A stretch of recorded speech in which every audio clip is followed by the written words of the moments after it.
இப்பொழுது மூன்றாவது மிக முக்கியமான கேள்வி ஒன்று இருக்கிறது. இந்த கேள்வியை சகோதரர் பால்வின் அவர்களிடம் கேட்க நான் ஆசைப்படுகிறேன். சகோதரர் பால்வின் அவர்களிடம் மூன்றாவது கேள்வியாக, ஆனா மத்தேயு 13வது அதிகாரத்தை எடுத்துக்கிட்டீங்க அப்படின்னா, இந்த மத்தேயு 13வது அதிகாரத்துல ஆண்டவர் பரலோக ராஜ்யத்தை பல பூலோக பொருட்களுக்கு ஒப்பிட்டு பேசுகிறார். மத்தேயு 13:44 பாத்தீங்க அப்படின்னா, பரலோக ராஜ்யம் நிலத்தில் புதைந்திருக்கிற பொக்கிஷத்துக்கு ஒப்பா இருக்கிறது அப்படின்னு ஆண்டவர் சொல்றாரு. மத்தேயு 13:45 வாசித்து பாத்தீங்க அப்படின்னா, பரலோக ராஜ்யம் நல்ல முத்துக்களை தேடுகிற வியாபாரிக்கு ஒப்பா இருக்கிறது அப்படின்னு ஆண்டவர் சொல்றாரு. 13:47 வாசித்து பார்த்தோம் அப்படின்னா, பரலோக ராஜ்யம் கடலிலே போடப்பட்டு சகல விதமான மீன்களையும் சேர்த்து வாரிக்கொள்ளும் வலைக்கு ஒப்பா இருக்கிறது அப்படின்னு வாசிக்கிறோம். பரலோக ராஜ்யத்தை பல பொருட்களுக்கு ஆண்டவர் ஒப்பிட்டு பேசுகிறார். இதுல ஆண்டவர் ஏன் வலைக்கு ஒப்பிட்டு பேசுகிறார் அப்படிங்கிறத நாங்க தெரிந்து கொள்ளணும்னு ஆசைப்படுறோம். ஏன் ஆண்டவர் வலைக்கு பரலோக ராஜ்யத்தை ஒப்பிட்டு பேசுகிறார்? இந்த ஓமையினுடைய அர்த்தம் என்ன? இந்த ஓமையிலிருந்து நாம என்ன ஒரு நல்ல ஒரு பாடத்தை கற்றுக்கொள்ள முடியும்? நீங்க எங்களுக்கு விவரித்து சொன்னீங்க அப்படின்னா நல்லா இருக்கும்.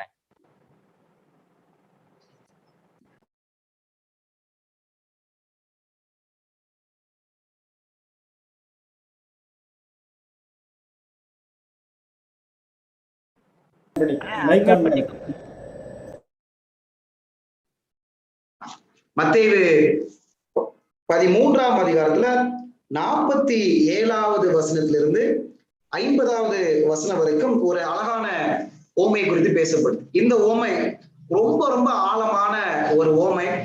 ஒவ்வொரு வார்த்தையும் நம்ம படிச்சோம் அப்படின்னா ரொம்ப அழகா இருக்கும். சரிங்களா? இந்த ஓமை கிறிஸ்துவின் முதலாம் வருகை குறித்து பேசுது, கிறிஸ்துவின் 2ஆம் வருகை குறித்து பேசுது.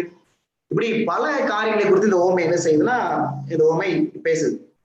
சரி, முதலாவது ஒரு பாயிண்ட், இந்த ஓமை எதன் பின்னணியில இந்த ஓமை சொல்லப்பட்டுச்சு அப்படின்னா, மத்தேயு 13ஆம் அதிகாரம் 1வது வசனத்திலையும் 2வது வசனத்திலையும் பாருங்க. சரிங்களா? 1வது வசனத்திலையும் 2வது வசனத்திலையும், இயேசு அன்றைய தினமே வீட்டிலிருந்து புறப்பட்டு போய் கடலோரத்திலே உட்கார்ந்தார். திரளான ஜனங்கள் அவரிடத்தில் கூடி வந்தபடியால் அவர் படகில் ஏறி உட்கார்ந்தார். ஜனங்கள் எல்லாரும் கரையிலே நின்றார்கள். பாருங்க, இந்த பேக்ரவுண்ட் பிக்சரை பாருங்க. எங்க இது நடக்குது? கடல் ஓரத்துல அவர் உட்கார்ந்தாரு அப்படின்னு வருது. அதுக்கப்புறம் படகுல ஏறி அவர் என்ன செய்யறாரு? உட்கார்ந்து இருக்கும் போது இங்க என்ன செய்யுதுன்னா, ஜனங்கள்கிட்ட அவரே சத்தியத்தை அறிவிக்கிறாங்க. அந்த சமயத்துலதான் இந்த ஒரு ஓமையை குறித்து பேசிட்டு வர்றாரு. ஒரு ஓமை மட்டும் இல்ல, பல ஓமைகள்ல அது 13ஆம் அதிகாரத்துல பேசுறாங்க. விதைக்கிறவனை என்ற ஓமையை குறித்து அங்க பேசுறாங்க. சரிங்களா? அப்புறம் பொக்கிஷத்தை குறித்து பேசுறாங்க. இப்படி பேசிட்டே வரும்போதுதான் இந்த 47வது வசனத்துல இருந்து 50வது வசனம் வரைக்கும் இந்த கடலில போடப்பட்ட வலையை குறித்து அங்க ஒரு ஓமைய அவர் என்ன செய்யறாங்கன்னா இங்க பேசுறாங்க. சரி, இந்த ஓமையில என்ன ஒரு அழகான ஒரு கருத்து இருக்கு? இந்த ஓமையில என்ன இருக்குது அப்படின்னு கொஞ்சம் நம்ம படிச்சோம். 47வது வசனம் பாருங்க. 47வது வசனத்துல, அன்றையும் பரலோக ராஜ்யம் கடலிலே போடப்பட்டு சகலவிதமான மீன்களையும் சேர்த்து வாரிக்கொள்ளும் வலைக்கு ஒப்பாயிருக்கிறது. அது நிறைந்த போது அதை கரையிலே இழுத்து உட்கார்ந்து நல்லவைகளை கூடைகளிலே சேர்த்து ஆகாதவைகளை எரிந்து போடுவார்கள். இப்படியே உலகத்தின் முடிவிலே நடக்கும். தேவதூதர்கள் புறப்பட்டு நீதிமான்களின் நடுவில் இருந்து இல்லாதவர்களை அவங்க என்ன செய்வாங்க? பிரிப்பாங்க என்ற செய்திங்க பேசப்படுது. சரி, இந்த ஓமையில ஒரு சில வார்த்தை நம்ம அப்படியே எடுக்கணும், இல்லாட்டா புரிஞ்சுக்க முடியாது. என்னென்ன வார்த்தை எடுக்கணும் அப்படின்னா, மீன்கள் என்ற ஒரு வார்த்தை வருது, மீனை தனியா அப்படி எடுக்கணும். சரிங்களா? அதுக்கப்புறம் வலை ஒரு வார்த்தை வருது, அதை நம்ம தனியா எடுக்கணும். அதுக்கப்புறம் கடல் என்ற ஒரு வார்த்தை வருது, அதை நம்ம கொஞ்சம் தனியா எடுக்கணும். இதுல ஒரு முக்கியமான வார்த்தையை கண்டுபிடிச்சாலே மற்றதெல்லாம் கண்டுபிடிச்சிடலாம். என்ன அப்படின்னா, மீன்கள். பாருங்க, 47வது வசனத்துல சகல விதமான மீன்கள் அப்படின்னு வருது. எதுங்க இந்த சகல விதமான மீன்கள்லாம் யாரு? நம்ம அங்க பார்த்தோம், ஞாபகம் இருக்குங்களா? செம்மறியாடுகளை யாரு, வெள்ளாடுகளை யாருன்னு பார்த்தோம். இங்க சகல விதமான மீன்கள் யார் அப்படின்னா 48வது வருஷத்துலயும் பதில் இருக்கு பாருங்க. ரொம்ப அழகா ஆண்டவர் பேசுறாரு பாருங்க. 48வது வருஷம் என்ன இருக்குது? நல்லவர்களை கூடைகளில் சேர்த்து ஆகாதவைகளை எரிந்து போடுவார்கள். சரிங்களா? அப்ப அங்க 2 கூட்டத்தை குறித்து அங்க பேசுறாரு. அப்ப சகல விதமான மீன்கள் அப்படின்னா ஏதோ நல்ல மீன் மட்டும் கிடையாதுங்க, அது கெட்ட மீனையும் சேர்த்துதான். அழுகுன மீன், கொஞ்சம் சாப்பிட முடியாத ஒரு மீன், ஒரு அசுத்தமான மீன். நம்ம லேவியராம் புத்தகத்துல படிச்சிருக்கோம்ல, clean food and clean food, சுத்தமான உணவு மீன்கள், அசுத்தமான உணவுகள், அப்படிதானே, செதில்கள் இல்லாதது. அது போல இவங்க கடல்ல வலைய போடும்போது அந்த வலையில என்னென்ன வரும்? எல்லா மீன்கள் தான் வரும், அப்படிதானே. வெறும் செதில்கள் உள்ள மீன்கள் மட்டும் வருமா? இல்ல, எல்லா சகல விதமான மீன்கள். அதான் வசனம் சொல்லுது, சகல விதமான மீன்களையும் சேர்த்தாங்க. இப்ப இந்த சகல விதமான மீன்கள் யாருக்கு அப்படி பேசப்படுது? நல்லவர்களும் ஆகாதவர்களும். 48வது வசனத்துல. அப்ப சகலவிதமான மீன்கள்ல 2 கூட்டம் இருக்கிறாங்க. அது அவங்க யாரா? ஒருத்தங்க நல்லவர்கள், இன்னொருத்தங்க ஆகாதவர்கள். சரிங்களா? இன்னும் 49வது வசனத்துல அவங்களை எப்படி சொல்லுதுன்னா, நீதிமான்கள் பொல்லாதவர்கள் அப்படின்னு இருக்கு. நீதிமான்களின் நடுவில் இருந்து பொல்லாதவர்களை பிரித்து. அப்படின்னா எத்தனை பேர் இருக்கிறாங்க? 2 பேரு. அப்ப சகல விதமான மீன்கள் அப்படின்னா அந்த மீன்கள் யாரு? அப்ப வேற யாரும் கிடையாது, அது நீதிமான்களையும் பொல்லாதவர்களையும் குறித்து பேசுது. 2 கூட்டத்தை குறித்து என்ன செய்யுது? அது பேசுது. சரிங்களா? அப்ப மீனை கண்டுபிடிச்சாச்சு. இப்ப இந்த மீன் யாரு? மனிதர்கள். ஆனா எப்படிப்பட்டவங்க? நல்லவர்களும் தீவர்களும், 2 விதமான கூட்டம். இப்ப இந்த மீன் எங்க இருக்குது? கடல்ல இருக்கு. இப்ப இந்த மனிதர்கள் எங்கெங்க இருக்கிறாங்க? கடல் என்ன? அப்ப மீன் இருக்கிற இடம் கடலு. இந்த மனிதர்கள் எங்க இருக்கிறாங்க? உலகத்துல இருக்கிறாங்க. அப்படின்னா கடல் எதை குறிக்கும்? உலகத்தை அது என்ன செய்யும்? அது குறிக்கும். இப்ப அந்த மீன்களை பிடிக்கிறதுக்கு என்ன பயன்படுத்துறாங்க? கடல்ல எதை போட்டு பயன்படுத்துறாங்க? வலைய போட்டு என்ன செய்யறாங்க? பயன்படுத்துறாங்க. இப்ப மனிதர்கள் உலகத்துல, அந்த கடல்னா என்னது? உலகம். அந்த உலகத்துல யார் இருக்கிறாங்க? மனிதர்கள் இருக்கிறாங்க, துன்மார்க்கர்கள், தீவர்கள் இருக்கிறாங்க. இப்ப இவங்க வலைய போடுறாங்க. வலைனா எப்படி? வலைனா என்ன? கடல்ல வலைய போடுறாங்க, அவங்களை பிடிக்கணும். இப்ப சரிங்களா? எதுக்கு ஒப்பிட்டு பேசப்படுது? பரலோக ராஜ்யத்துக்கு. இப்ப பரலோக ராஜ்யத்துல அவங்க வரணும் அப்படின்னா இப்ப வலைய போடணும் அப்படின்னா என்ன வலைய போடுறது? எதை போட சொன்னாரு ஆண்டவர்? மனிதர்கள் இடத்துல சீசர்கள்ட்ட என்ன சொன்னாரு? சுவிசேஷத்தை போய் அறிவிங்கள் அப்படின்னு சொன்னாரு, அப்படிதானே. பாவிகள்கிட்ட, நல்லவர்கள்ட்ட, தீவர்கள்ட்ட போய் சுவிசேஷத்தை அறிவிங்க. அறிவிக்கும் போது அவங்க எல்லாம் என்ன செய்வாங்க? வருவாங்க, அப்படிதானே. அப்ப வலை, கடலில் போடப்பட்ட வலை எதை குறிக்கும்? சுவிசேஷத்தை குறிக்கும். அங்க அப்ப கடல்னா என்னது? உலகம். உலகத்துல யார் இருக்கிறாங்க? துன்மார்க்கர்களும் தீவர்களும் என்ன செய்றாங்க? இருக்கிறாங்க. இப்ப வலைய போடுறவங்க யார்? சீசர்கள் அங்க வலைய போட்டாங்க, அப்படிதானங்க. அவங்க கடல்ல இருக்கும்போது சீசர்கள் வலைய போட்டிருக்கிறாங்க. இப்ப வலை என்பது சுவிசேஷம் அப்படின்னா அந்த சீசர்கள் யாரு? அவங்க யாருன்னா சபை. சபை, சரிங்களா? அப்ப சபை சுவிசேஷத்தை அறிவிக்குது. எங்க?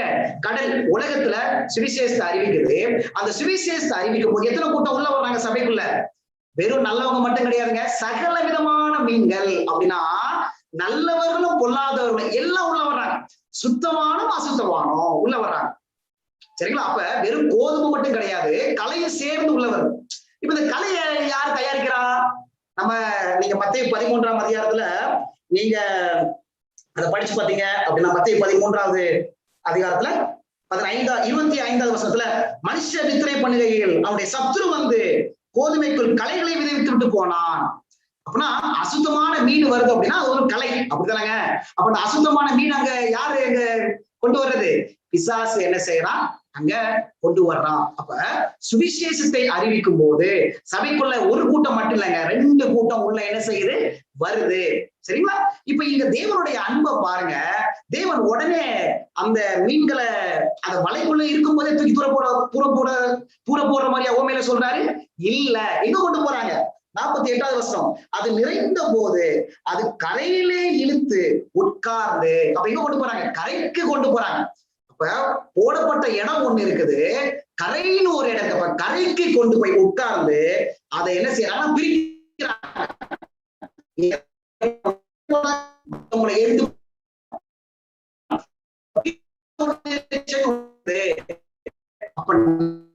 தீவிரம் யார் என்பது எப்பதான் பிரிக்கப்படுது? பிடிச்ச உடனேயா? கடலுக்கு மீன் எடுத்த உடனேயா? இல்ல, கரையில கொண்டு வந்துதான் கடைசியில. அது ஒரு இறுதியான ஒரு காரியம். அது போலதான் ஆண்டவர் என்ன செய்ய போறாங்களா? கோதுமையும் கலையும் இருக்குது, நல்லவர்களும் தீவர்களும் சபையில இருக்கிறாங்க. ஆண்டவர் என்ன செய்ய போறாரு? 49வது வசனம் பாருங்க. இப்படியே உலகத்தின் முடிவிலே நடக்கும். அப்ப உலகத்தின் முடிவிலே தேவதூதர்கள் புறப்பட்டு நீதிமான்களின் நடுவில் இருந்து பொல்லாதவர்கள் என்ன செய்வாங்க? பிரிப்பாங்க. அப்ப உலகத்தின் முடிவுல தேவன் என்ன செய்வாங்கன்னா அந்த அசுத்தமான மீன்களை, அழுன மீன்களை தேவன் பிரிப்பாங்க. நம்மளால பிரிக்க முடியாது. சரிங்களா? தேவன் என்ன செய்வாங்கன்னா அங்க பிரிப்பாங்க என்று சொல்லப்படுது. அப்ப அதுக்கு காலம் இருக்கு. கரைக்கு கொண்டு வந்த மாதிரி இதுக்குரிய காலம் என்னது? உலகத்தின் முடிவுல சரிங்களா? ஏன் அவர் உலகத்தின் முடிவுல செய்யறாரு? அங்கதாங்க தேவனுடைய அன்பே இருக்குது. எப்படி சொல்றோம்? ஏன் உலகத்துல முடிவு செய்யறாரு? இப்பவே புடுங்கி புடுங்கி போடலாமே. ஏன்னா ஒரு காரியம் இருக்குது. அதை எப்படி நம்ம புரிஞ்சுக்குவோம் அப்படின்னா, மத்தேயு 13:29 பேசுறாரு பாருங்க. 29ல 28ல கேக்குறாங்க, நம்ம களைகளை பிடுங்கி போட்டுருவோமா? அப்ப அவங்க சொல்றாங்க, களைகளை பிடுங்கும் போது நீங்கள் கோதுமையும் கூட வேரோடு பிடுங்காத படிக்கு இரண்டையும் அறுப்பு மட்டும் வளர விடுங்கள். அப்படின்னா இந்த களை என்பது செத்த மீன், சரிங்களா? அசுத்தமான ஒரு மீன்கள் ஒப்பிட்டு பேசலாம். அப்ப ஏன் ஆண்டவர் அது கடைசி வரைக்கும் கரையில போய் தான் பிரிக்கணும்னு சொல்றாரு? ஏன்னா அதை பிரிக்கும் போது எது பிடுங்கப்பட்டோம்? சில நேரத்துல நல்ல மீன்களும் பிடுங்கப்பட்டதுனால தேவன் ஒரு காலத்துக்காக அப்படி வச்சுட்டே இருக்கிறார். நம்மளாம் என்ன செய்வோம்? சபையில நம்மளாம் என்ன செய்வோம்? யாராவது ஒரு தவறு செய்யறா உடனே பிடிக்கி போட பாத்துருவோம், உடனே தூக்கி போட்டுருவாங்க. அவங்க சாபஸ்கள் எடுக்கக்கூடாது, அவங்க பாட்டு பாடக்கூடாது, அவங்க பீச்சு டாக் எடுக்கக்கூடாது, இருக்கை எடுக்கக்கூடாது, இப்பெல்லாம் பிடிக்கி போட்டுருவோம். என்ன ஆகும்? மத்த ஆத்மா பார்த்து என்ன ஆகும்? பாஸ்ட் இவ்வளவு அன்பு உள்ளவரா, ரொம்ப பாசமானவரா, அப்படியா? அதிலே புரிஞ்சுக்குவாங்க. பாஸ்டுடைய குணம் புரிஞ்சு போயிடும். சபையுடைய விசுவாசம் அப்படியே விசுவாச நாளடைவுல குறைந்து போகிறத நம்ம என்ன செய்ய முடியும்? பார்க்க முடியும். ஆனா தேவனுக்கு தெரியும் எப்ப பிடிக்கி போடணும், எப்ப எடுக்கணும். தேவன் அன்புள்ளவராக அந்த மீன்கள் என்று சொன்னா இந்த துன்மார்க்க இடத்துலையும் நீதிமான்கள் இடத்துலையும் அவர் செயல்படுறாரு என்பதை நம்ம பார்க்க முடியும். பாருங்க, சுவிசேஷம் யாருக்கு போகுது? வெறும் நல்ல மீனுக்கு மட்டும் இல்லைங்க, எல்லா வகையான மீனுக்கு போகுது. அப்படின்னா தேவன் எவ்வளவு அன்பு வச்சிருக்காரு பாத்தீங்களா? எல்லா வகையான மீன். அப்படின்னா எவ்வளவு பெரிய பாவியா இருந்தாலும், அழுகுற நிலைமையில இருந்தாலும் அந்த மீன்களுக்கும் சத்தியத்தை கொடுத்து அந்த மீன்களை சபைக்குள்ள கொண்டு வந்து, எப்படி யூதாசு பாவம் செய்வான்னு தெரியும், ஆனாலும் ஆண்டவர் அவங்க கிட்ட வச்சுக்கிட்டாரு. எதுக்கு? அந்த 3 வருஷம் ஊழியத்துல அவன் திருந்திட மாட்டானா? அது மாதிரி சில அழுகுன மீன்களையும் தேவன் சபையில வர்றதுக்கு அனுமதிக்கிறார். எதுக்கு? உள்ள வந்தாவது அவன் திருந்திட மாட்டானா? உள்ள வந்தாவது என் குணத்தை பார்த்து புரிந்திட மாட்டானான்னு சொல்லிட்டு அன்பின் தெய்வம் அன்பின் வடிவத்துல உள்ள வச்சு அவனை என்ன செய்யறான்னா உலகத்துக்கு முடிவு வரைக்கும் அப்படின்னா டைம் கொடுக்குற. ஏதோ அழிக்கிறதுக்காக நியமிக்கப்படலைங்க, அவங்களுக்கு காலத்தை கொடுக்குற. எப்ப அவனுக்கு இவ்வளவு காலம் கொடுக்குற, நீ மறந்துரு. யூதாஸ் உள்ள வந்தனே பிடிக்கி போட்டிருக்கலாம், ஆனா அவனுக்கு காலத்தை கொடுத்து 3 வருஷம் அவர் என்ன செஞ்சாருன்னா காத்திருந்தாரு. அப்ப உலகத்தின் முடிவுல இந்த கெட்ட மீன்களை தேவன் என்ன செய்வார்னா அதை அழிப்பார். அப்படின்னா துன்மார்க்கர்கள் என்ன செய்வார்? அழிப்பார். ஒரு 2 பாடத்தை மட்டும் பார்த்து முடிச்சிடலாம். இந்த ஓமையில என்னங்க பாக்குறோம் அப்படின்னா, எதை போடுறாங்க? வலைய போடுறாங்க. வலை என்பது என்னது? சுவிசேஷத்தை குறிக்கும். அப்படிதானங்க? அப்ப மீன்களை பிடிக்கணும், கெட்ட மீனோ நல்ல மீனோ ரெண்டையும் பிடிக்கிறதுக்கு தூண்டி எதுங்க? சுவிசேஷம். இன்னைக்கு சுவிசேஷம் போடுறோமா? சுவிசேஷம்னா என்ன?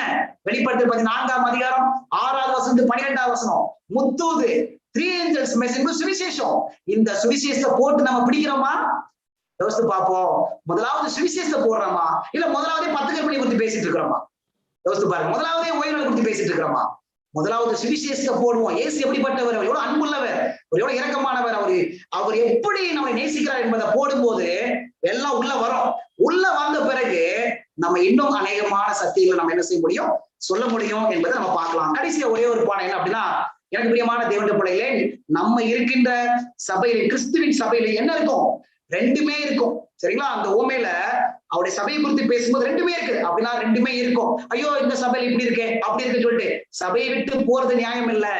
அந்த கலைகளை தேவனிடத்துல கொடுக்கணும், அந்த கெட்ட மீனை தேவனிடத்துல கொடுக்கணும். ஆண்டவரே, நீ ஒரு காலம் வைத்திருக்கிறீர்.